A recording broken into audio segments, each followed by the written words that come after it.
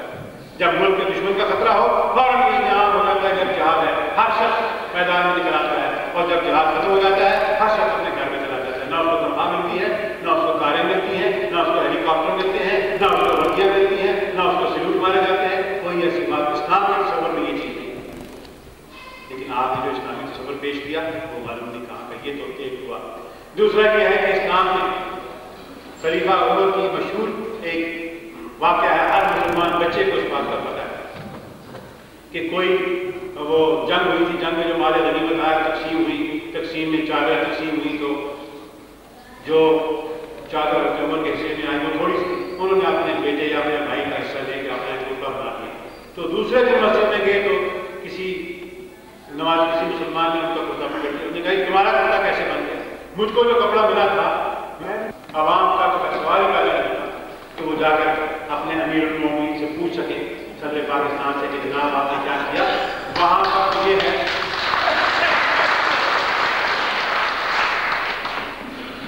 پر یہ ہے کہ مجلس شورا نامزد ہوئی تو کہا گیا کہ شورا کے سامنے بجٹ پیش کیا جائے گا، لیکن جب بجٹ پیش کیا گیا تو ہمارے وزیر خزانہ سوال نہیں کر سکتے کہ فرق میں کتنا پیسہ خرچ کیا گیا اور کیوں کیا گیا، آپ یہ سوال نہیں کر سکتے کہ تجارت میں کتنا پیسہ کیا گیا، یا یہ کہ عام رفت کے معاملے میں کتنا پیسہ خرچ کیا گیا، یا پی آئی کو نقصان ہوا تو کیوں ہوا، آپ کوئی سوال نہیں کر سکتے۔ چنانچہ عورتوں نے کہا کہ یہ تو عجیب تماشا ہے، بجٹ ہمارے سامنے پیش نہیں کیا گیا بلکہ ہم کو بجٹ کے سامنے پیش کیا گیا۔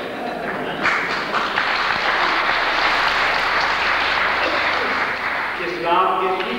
پاکستان کے تیسرے ستون یعنی اسلام کی جو پوزیشن ہے وہ میں آپ کے سامنے بتا رہا ہوں۔ باقی رہا کہ زکوٰۃ کا مسئلہ ہے وہ آپ جانتے ہیں، میں زیادہ آپ کو بتانا نہیں چاہتا۔ زکوٰۃ کس طریقے سے وہاں اکٹھی کرتے ہیں اور کہاں وہ خرچ ہوتی ہے۔ زکوٰۃ کو ضیاء الحق صاحب نے اپنے ایک خاص گروہ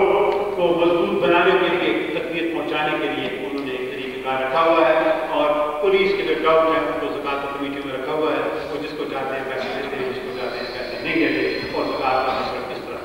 پھر زکوٰۃ جس طریقے سے کاٹی جاتی ہے وہ صریحاً شرع کے خلاف ہے، کیونکہ زکوٰۃ کا مسئلہ بالکل صاف ہے، اس میں کوئی پیچیدگی ہے ہی نہیں۔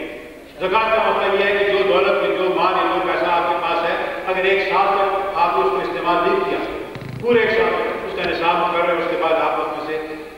2.5% جو ہے وہ زکوٰۃ دے دیں۔ لیکن یہاں پر یہ ہے کہ آج بینک نے یہ فرمایا کہ بھائی یہ نہ تیرا پاکستان ہے نہ میرا پاکستان ہے، یہ اس کا پاکستان ہے جو صدر پاکستان ہے، کیونکہ وہاں ایک گانا بنا تھا کہ یہ تیرا پاکستان ہے یہ میرا پاکستان ہے، اس کو قربان صلی کیا مجھے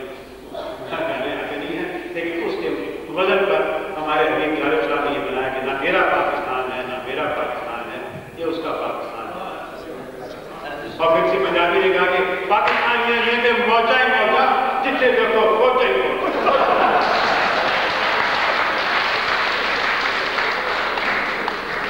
دوبارہ اسلامی نظام جو ہے، اسلامی نظام کا طریقہ اور بے شمار باتیں میں آپ کو بتانا نہیں چاہتا، اس کی وجہ یہ ہے کہ شریک بنی تو اس وقت سے حاجی وزیر اعلیٰ مستقل مزاجی کے ساتھ انہوں نے لبریشن لیگ، ان کی اور دیگر ساتھی بھی ہیں، لیکن کلنٹن کے مقام پر انہوں نے جس طریقے سے لبریشن لیگ کی دعوت ڈالی وہ یقیناً قابل تعریف ہے۔ تو میں ان کو آج کیونکہ یہی بھی ایسا ہوتا ہے، اس لیے میں خراج تحسین پیش کرتا ہوں۔ آج اللہ تعالیٰ کے فضل و کرم سے سارے برطانیہ میں لبریشن لیگ ایک مضبوط جماعت کی حیثیت سے آ چکی ہے، اب ہم نے اس کا ایک نیا ڈھانچہ تیار کرنا ہے، تو میں انشاءاللہ روز کے اندر اس کے بارے میں ایک اعلان کروں گا۔ مجھے امید ہے کہ آپ سب متفق ہو کر ہمارے ساتھ تعاون آپ کو